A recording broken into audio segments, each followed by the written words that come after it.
రంగారెడ్డి జిల్లాలోని భూములన్నిటినీ అస్మదీయులకు ధారాదత్తం చేసి పేదల పొట్టకొట్టారంటూ తెదేపా అధినేత చంద్రబాబు అధికార పార్టీపై నిప్పులు చెరిగారు.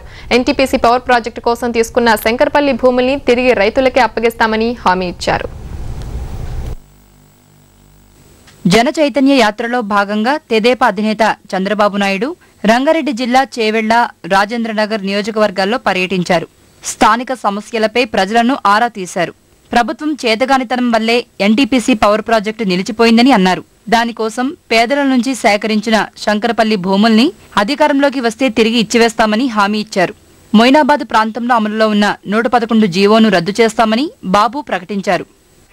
మీ చేతగానితనం వల్ల పవర్ ప్రాజెక్ట్ రాకుండా పోయింది. తిరిగి ఆ భూమి రైతులకే ఇవ్వాల్సిన బాధ్యత ఉంది. మీరు ఇవ్వకపోతే నేను ఓటు హామీ ఇస్తున్నా, రేపు మన ప్రభుత్వం వస్తానే శంకరపల్లిలో భూమి అంతా ఆ రైతులకే ఇప్పిస్తానని చెప్పి కూడా నేను మీకు తెలియజేస్తున్నాను. మొయినాబాద్ ఏరియాలో 111 జీవో ఉంది. నేను ఓటు హామీ ఇస్తున్నాను, 3 నెలలు ఓపిక పట్టండి. 111 జీవో రద్దు చేసి ఆ భూములు స్వేచ్ఛగా అమ్ముకోవడానికి కానీ వ్యవసాయానికి అనుమతిస్తాం. రంగారెడ్డి జిల్లాలోని ఎంతో విలువైన భూముల్ని ప్రభుత్వం అన్యాక్రాంతం చేసిందని చంద్రబాబు దుయ్యబట్టారు. అధికారంలోకి వస్తే పేదలకు ఇళ్లు కట్టుకునేందుకు స్థలాలు ఇస్తామని చెప్పారు.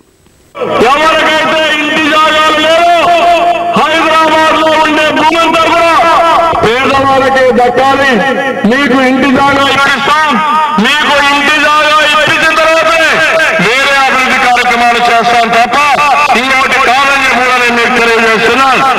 నేను ఏ పని చేసినా ఈ పేదవాళ్ళని దృష్టిలో పెట్టుకుని మీకోసం పోరాడతాను.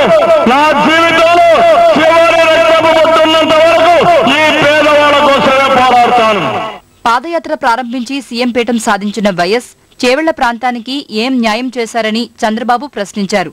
ప్రాణహిత చేవెళ్ల సృజల స్రవంతి పేరుతో 4 రాళ్లు పాతి వేల కోట్ల రూపాయలు బహిరంగ దోపిడీకి పాల్పడ్డారని ఆరోపించారు.